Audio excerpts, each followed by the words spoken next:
Clark entertains frenzy of fans in Carver Homecoming. 14,998 fans filled Carver-Hawkeye Arena Sunday afternoon as the Indiana Fever took on the Brazil national team at a preseason WNBA game.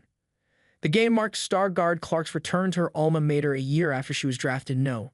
1 overall to the Fever in 2024. When Olivia Tanke first saw Caitlin Clark play in Carver-Hawkeye Arena, the WNBA superstar was still in college, having not yet gone on her back-to-back tournament runs with the Iowa women's basketball team. On Sunday, Olivia was once again given the opportunity to watch Clark, though not in the black and gold. Instead, she got the pleasure of watching Clark's professional team, the Indiana Fever, take on the Brazil national team in a highly anticipated preseason contest.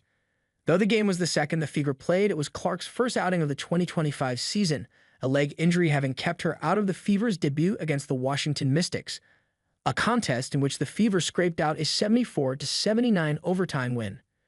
"I like watching Caitlin make all those threes," Olivia said, remarking on the star's ability to shoot from several feet behind the three-point arc. Clark made several three-point shots in the game against Brazil, including one from just beyond her own number 22 logo, with seconds waning in the third quarter. The moment likely caused déjà vu for many Hawkeye fans who remember watching her drain a similar-looking shot when she broke the NCAA women's basketball scoring record in her senior season at Iowa.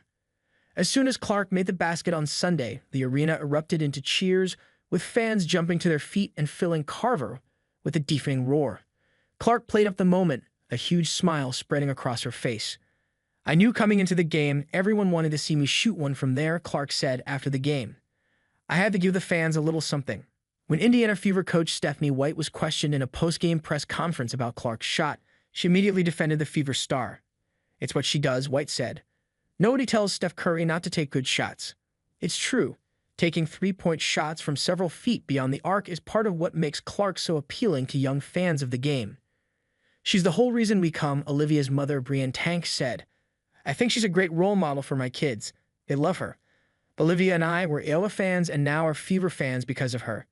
Tank and Olivia are not the only fans who joined the Fever's flock upon Clark's arrival.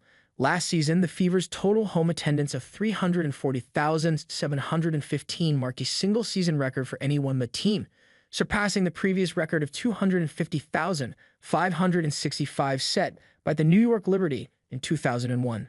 "The young girls and young boys screaming my name to sign their stuff. I don't take that for granted. That is so cool," Clark said in a press conference post-game.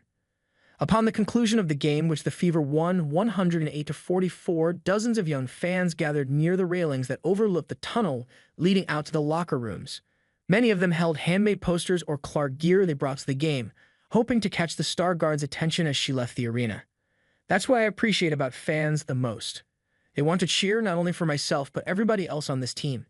They have so much fun watching us," Clark said in a post from the Indiana Fever's official X, formerly known as Twitter, account. She wasn't wrong.